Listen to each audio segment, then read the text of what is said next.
Herman Melville's Moby Dick is an epic tale of revenge and obsession on the high seas. But did you know it's actually based on a true story? Except in real life, the whale was the good guy.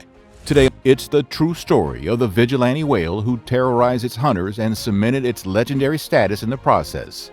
Let's spout some facts. In the 19th century, whaling was a high-risk, high-reward job. Whales were hunted for their blubber, which was boiled down into a valuable oil. This oil was burned in street lamps and lighthouses and used as lubrication for guns, clocks, and typewriters.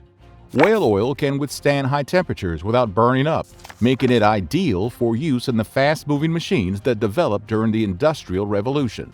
Sperm whales were also harvested for a substance called ambergris, which was used to make perfume. Ambergris is formed in the whale's intestines to help ease the passage of hard, sharp objects. So the next time you're watching Downton Abbey, remember those ladies are all perfumed with what's essentially whale laxative. But acquiring these useful substances was a bloody business. To kill an animal of that size, whalers would first throw harpoons, then follow the poor bleeding sap until it tired out before finishing it off. Then the whale would be beheaded and cut apart on the spot to harvest its oil and ambergris quickly.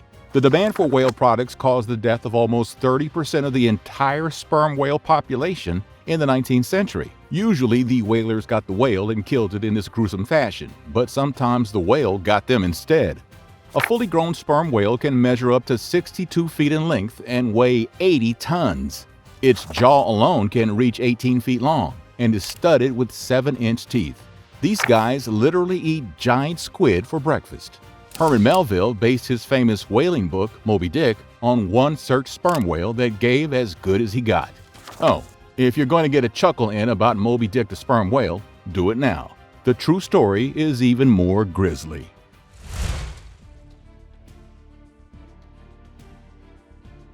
In Moby Dick, Captain Ahab hates the white whale because it bites off his leg. But if he'd gone up against the real whale old Moby was based on, he'd probably have lost a lot more.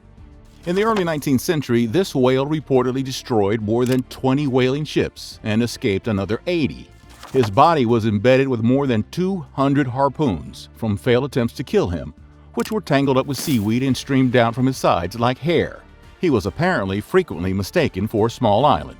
Hopefully each ship had its own Obi-Wan Kenobi to ominously say, "That's no island, it's a big freaking whale." The old bull whale was said to be almost 70 feet long, with a head covered in barnacles, and was white as wool. The typical practice at the time was to give identical whales names. Usually, they'd be given a common man's name like Tom, Dick, or Harry, plus the name of the place they were most often sighted. This super whale was most often seen in the waters off the island of Mocha, near the central coast of Chile. So he was known as Mocha Dick. Herman Melville liked the name so much that instead of calling the whale from his story something original like Whalezilla or Murder Whale, he just changed the name slightly and called it Moby Dick. Real creative, Herman.